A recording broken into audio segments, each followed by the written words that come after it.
இந்த வருடம் வெளியீடு கண்ட பண்டை நகர் நாயகன் என்ற புனைப்பெயரிலுள்ள திரு அல்வின் எட்வின் பீரிஸ் ஐயா அவர்களுடைய இரகசியங்கள் என்ற சிறுகதை தொகுப்பு நூலிலிருந்து ஓர் சிறுகதை உங்களுக்காக.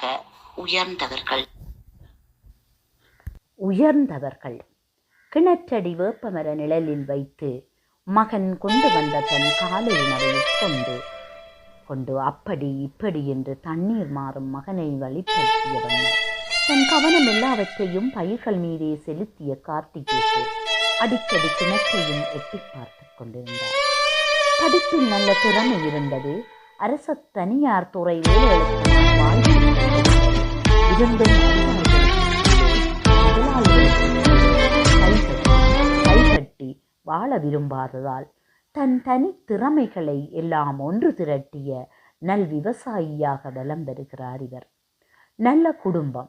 கமலம் என்ற மனைவியும் லதா ராஜன் என்ற 2 பிள்ளைகளுடனும் முதுசமாய் கிடைத்த பெற்றோரின் சொத்துடன் சீதனமாய் கிடைத்த மனைவியின் சொத்தும் சேர்ந்த வயல் பயிர் நிலங்களுக்கு சொந்தக்காரனாக ஊரில் பெயர் சொல்லக்கூடிய ஒருவனாக கார்த்திகேசு வாழ்ந்து வருகிறார். இத்தனைக்கும் 2 பிள்ளைகளையும் படிக்க வைத்து மூத்த மகள் லதாவை ஆசிரியர் ஒருவருக்கு மனம் முடித்து கொடுத்து அயலூரில் மணமகனின் குடும்பத்தோடு வாழ விட்டிருக்கிறார். மருமகனும் அவர்களுக்கு ஒரே பிள்ளை என்பதால் மாமா மாமிக்கு லதாவும் இன்னொரு பிள்ளையாக அன்புடன் வாழ்ந்து வருகிறாள். கார்த்திகேசுவும் மாதம் ஒரு முறையாவது குடும்பத்தாருடன் மகளிடம் சென்று வருவது வழக்கமானது. மகன் ராஜன் பள்ளி படிப்பு முடித்து பல்கலைக்கழகத்தில் இறுதி வருட மாணவனாய் பயின்று வந்தாலும் தகப்பனுக்கு தப்பாமல் அவ்வளவு குண இயல்பும் கொண்டு விவசாய நடவடிக்கையில் தந்தைக்கு வலது கையாகவே வளர்ந்து வருகிறான்.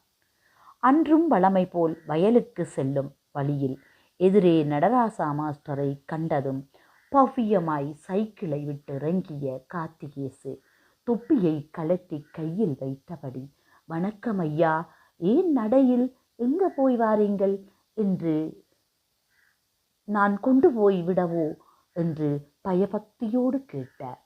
என்னடா நீ இப்பவும் சின்ன பிள்ளை மாதிரி? இல்லை சார், நீங்கள் எப்பவும் எங்களுக்கு வாத்தியார் தானே. நீங்கள் சொல்லி தந்ததும் பழக்கி விட்டதும் இன்னும் எங்களை விட்டு போகல. சொல்லுங்கோ சார். நான் உதுல பேங்குக்கு போட்டு வாரன். நேற்று தான் இந்த மாதம் பென்ஷன் வந்தது. அதுதான். நீ போ, நான் உதுல தான் நடந்து போகிறேன். நடக்கிறது தானே நல்லமாம்.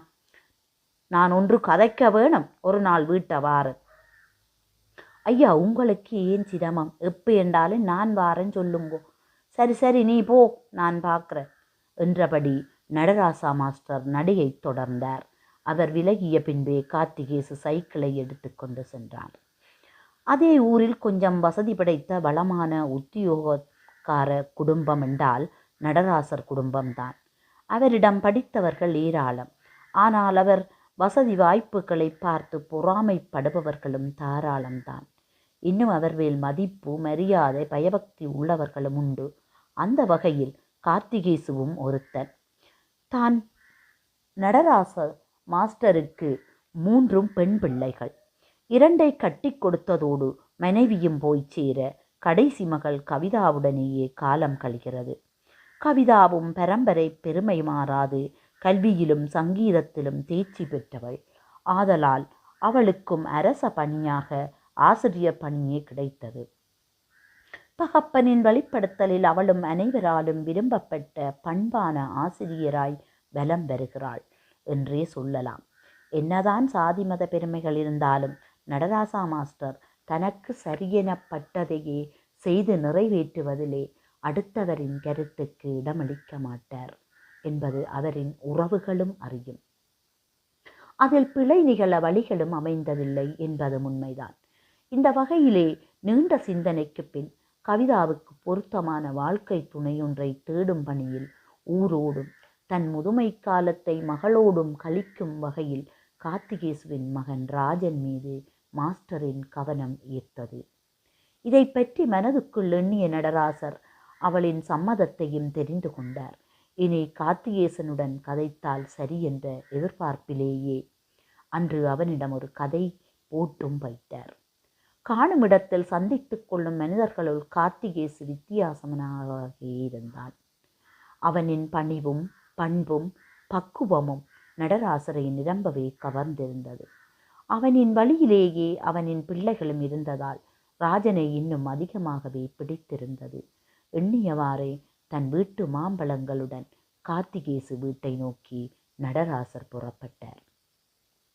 கார்த்திகேசு, கார்த்திகேசு கூப்பிட்டபடியே நடராசர் வாசலில் நிற்க, அவர் இல்ல என்றபடியே எட்டி பார்த்த கார்த்திகேசுவின் மனைவி கமலம், ஐயா நீங்களே, வாங்கோ வாங்கோ, உள்ள வாங்கோ, அவர் இன்னும் வரையில்ல, வார நேரமாச்சு, இருங்கோ வந்துடுவார், என்ன விஷயம், அவசரமோ என்றபடியே கூனி குறுகி முன்னால் நிற்க, இல்ல பிள்ளை சும்மா வந்தனான், அவனோடைய ஒருக்கா கதைப்பமண்டு, இந்தா பிள்ளை எங்கட வீட்டு மாம்பழம் என்றபடி கொண்டு சென்றதை கொடுக்க, என்னையா என்றபடியே அவவும் வாங்க வயலுக்கு சாப்பாடு கொடுத்து விட்டு வந்த ராஜனும் சைக்கிளில் வந்து இறங்க கணக்காயிருந்தது.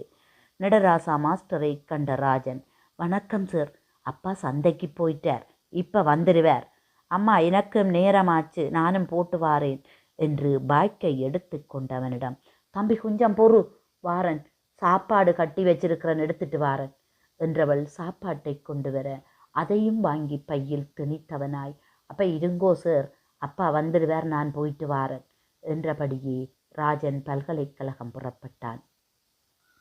ஐயா இருங்கோ, நான் உங்களுக்கு குடிக்க ஏதாவது கொண்டு வாரன் என்றபடியே கமலம் உள் செல்ல வீட்டை நோட்டம் விட்டபடியே ராஜனின் பண்பான நடவடிக்கைகளையும் அவன் பள்ளிக்காலத்தில் பெற்ற வெற்றி கிண்ணங்கள் பதக்கங்களையும் பார்த்து ரசித்து கொண்டார் நடராசர். உள்ளே சென்ற கமலம் தேநீருடன் வந்து, இந்தாங்கோ ஐயா குடியுங்கோ என அதை வாங்கியபடியே நடராசர், இதெல்லாம் தம்பின்றதானே, சரி சரி போய் உங்களோட வேலையை பாருங்கோ, நான் இருக்கிறேன் என்றவர் சத்தம் கேட்டு வாசல் பக்கம் பார்த்தார். அங்கே கார்த்திகேசு வருவதைக் கண்டு, வா வா, நானும் இப்பதான் வந்தனான் என்றார். ஐயா சொன்னா நான் வந்திருப்பேன் தானே, உங்களுக்கு ஏன் கஷ்டம் என்றவாறு சைக்கிளை நிறுத்தி சாரத்தின் சண்டிக்கட்டை கலற்றிவிட்டபடி, சொல்லுங்கோ ஐயா என்றார் பணிவுடன். சரி சரி, நீ கைகாலை எலம்பிக்கொண்டு ஆறுதலாவா, நான் தேத்தனை குடிச்சிட்டு இருக்கிறேன் என்றார். சரி ஐயா என்று போன கார்த்திகேசு சற்றைக்கெல்லாம் வந்து அமர்ந்தார். கார்த்திகேசு மனசியையும் கூப்பிடன் கதைப்பம் என்றவர் குரல் கேட்டு கமலமும் வர நடராசர் கதையை தொடங்கினார். சுத்தி வளைச்சு நான் கதைக்க இல்லை, நேரடியாக விஷயத்துக்கு வாரன். என்ற மகன் கவிதாவுக்கு உங்களோட பையனை கேட்கத்தான் வந்தனான். கார்த்திகேசுவும் கமலமும் ஒருவரையொருவர் பார்த்து கொண்டனர். ஐயா என்ன சொல்லுவீங்கள் என்று ஏக்கத்துடன் கார்த்திகேசு, நீங்கள் எங்க நாங்கள் எங்க, சபை சந்தியில் நாளைக்கு உங்களோட உறவுகள் என்ன ஐயா, ஏன் இப்படி என்று சொல்ல, கமலமும் அதுதானே ஐயா, நாளைக்கு சபை சந்தியால் உங்களையும் விலத்தி வச்சிடுவினாம் உங்களோட உறவுகள்.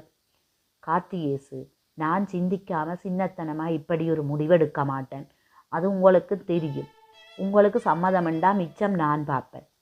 ஐயா சொல்லுறேன்னு தப்பா எடுத்துக்காதீங்கோ, இது முதல்ல உங்களோட பிள்ளை கவிதாவுக்கு தெரியுமோ, நான் என்ன மடையனே, பிள்ளையிட்ட மட்டும் இல்லாமல் மற்ற 2 பிள்ளைகளிட்டையும் மருமக்கள்கிட்டையும் கதைச்சு அவைன்ற சம்மதத்தோடையும் தான் இஞ்ச வந்தனான். நீங்களும் தம்பிகிட்டையும் ஒருக்கா கேட்டு சரியண்டா நீங்களும் சொல்லுங்கோ, மற்ற வேண்ட பிரச்சனை எங்களுக்கு தேவையில்லை என வெட்டு கொண்டு துண்டு 2ஆக கதைத்தார் நடராசர். ஐயா ஊராரையும் உங்களோட உறவுகளையும் நினைக்கத்தான் பயமாயிருக்கு, வேறு ஒன்றுமில்லை. மகனும் நாங்கள் சொன்னால் தட்ட மாட்டான், உங்களோட பிள்ளையும் பவன் குஞ்சு, அதை உரசி பார்க்க தேவையில்லை. உங்களோட எங்களையும் சரிசமனா பார்க்கறதுக்குத்தான் மனசுக்கு ஏதோ பண்ணுது. கார்த்திகேசு, 2 பேரும் நல்லா கேளுங்கோ, வாழ்க்கை என்றது கொஞ்ச காலம், இதில் எந்த மகளுக்கும் உங்களோட மகனுக்கும் காவாசி காலம் போட்டுது, மிச்சம்தான் இருவரும் சேர்ந்து வாழ போகிற காலம். இதில் அவர் 2 பேரும் சந்தோஷமாக வாழ்கிறதுக்கு அந்தஸ்து ஒரு தடையாக இருக்கக்கூடாது. அதுபோக ஒரு மனுஷன்ற நடையுடை பாவனை பண்பு மரியாதை பழகிற விதம் இவைதான் உயர்வு தாழ்வை நிச்சயிக்கும். இதை விட்டுட்டு குலம் கோத்திரம் பரம்பரை பாரம்பரியமென்று பழம்பெருமை பேசிக்கொண்டு தலைகீழாக நடந்தால் அவையல்தான் கீழினம். உயர்வு தாழ்வு என்றது திரும்பவும் சொல்லுறேன், ஒருதண்ட பண்பான மனிதநேயமான பழக்க வழக்கத்திலேயே இன்றி வேறொன்றிலையும் இல்லை கண்டியலோ. போதுமோ இன்னும் சொல்லவோ? ஐயா, இவ்வளவும் சொன்னா பிறகு இனி நாங்கள் ஒன்றும் கதைக்கிறதுக்கு இல்லை என்று ஒரே குரலில் கார்த்திகேசுவும் கமலவும் சொன்னார்கள். கார்த்திகேசு, உன்னை எனக்கு எப்பவோ இருந்து தெரியும். உன்ற சிந்தனைகளும் செயற்பாடுகளும் பண்பும் பணிவும் இவ்வளவு வயசாகியும் இன்னும் சின்ன பிள்ளை மாதிரி கள்ளங்கபடமற்று பழகிறதும் பிள்ளைகளையும் உன்னை போலவே வளர்த்து வைத்திருக்கிறதும் எனக்கு உண்மையில பெரிய மரியாதையை தருகிறது. இவ்வளவு நவீன யுகத்திலையும் உன்ற பெடியன் காதுக்க வயர கொழுவி தலைமயிர குறுக்கால வெட்டி கழுசானுகளை கிழிச்சு போட்டு நான் பார்க்கல. மற்றவியல் மாதிரி இல்லாமல் ஒழுங்கான முறையில் இருக்கிறதும் மற்றவிய மதித்து கண்ணியமாக நடக்கிறதும் நான் அவதானிச்சிருக்கிறேன். அந்த வகையில் எனக்கும் பிடிச்சு பிள்ளைகளுக்கும் பிடிச்சதால தானே வாழப்போகிற 2 பேரும் ஒருத்தர் புரிஞ்சு கொண்டா சாதி சமயம் எல்லாம் ஒரு பொருட்டு இல்லை. இன்னும் ஒன்று கார்த்திகேசு, நீங்கள் பெடியனத்தார நீங்கள் சீதனம் சீர்வரிசையண்டு தொடங்கிய நடராசரின் பேச்சை நிறுத்திய கார்த்திகேசு, ஐயா இனி ஒன்றும் பேச வேண்டாம். என்னட்ட இருக்கிறது அவனுக்கும் உங்கள்கிட்ட இருக்கிறது பிள்ளைக்கும் என்று உங்களுக்கும் தெரியும், எனக்கும் தெரியும். சந்தோஷமாக வாழுறதுக்கு சொத்துக்களும் முக்கியமில்லை, அவ்வளவுதான். என்ன கமலம் என்று கார்த்திகேசு கமலத்தை பார்க்க, உங்களுக்கு நான் என்ன மறுப்பே என்று நிறுத்தி கொண்டாள் கமலம்.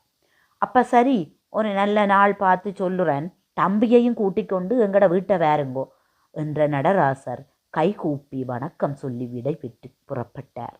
சிரித்தபடியே வழி அனுப்பிய கார்த்திகேசுவும் கமலமும் திரும்பவும் ஒருவரை ஒருவர் பார்த்து சிரித்து கொண்டனர்.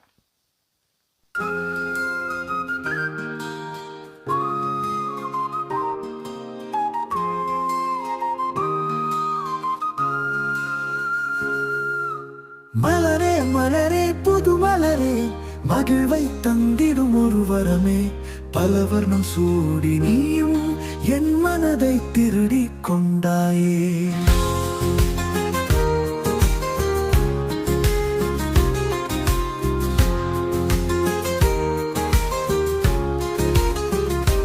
மலரே மலரே புது மலரே, மகிழ்வை தந்திடும் ஒரு வரமே, பல வர்ணம் சூடி நீயும் என் மனதை திருடி கொண்டாயே.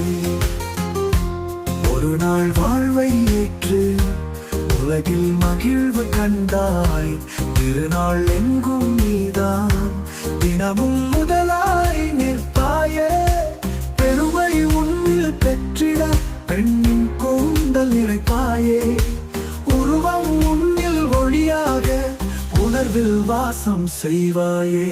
மலரே மலரே புது மலரே, மகிழ்வை தந்திடும் ஒரு வரமே, பல வர்ணம் சூடி நீயும் என் மனதை திருடி கொண்டாயே.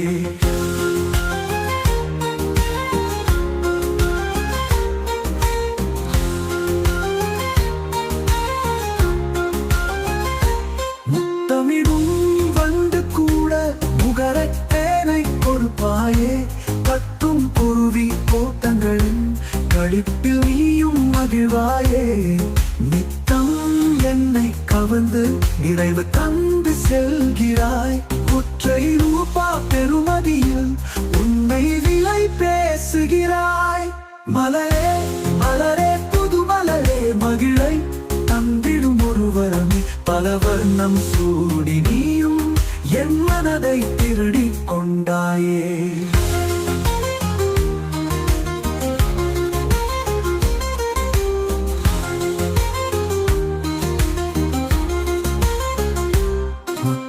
மனதை கவர்கிறாய், மனதில் இடம் பிடிக்கிறாய், உண்மை ஏதோ உரைக்கிறாய், உருவம் அதில் கொடுக்கிறாய், எழுதும் கவிதை ஆகிறாய், எண்ணம் போல படிக்கிறாய், சிந்தை மகிழ வாசித்து சித்தாய் நீயும் பறக்கிறாய். மலரே மலரே புது மலரே, மகிழ்வை தந்திடும் ஒரு வரமே, பலவனும் சூடி நீயும் என் மனதை திருடி கொண்டாயே. மலரே மலரே புது மலரே, மகிழ்வை தந்திடும் ஒரு வரமே, பலவனும் சூடி நீயும் என் மனதை திருடி கொண்டாயே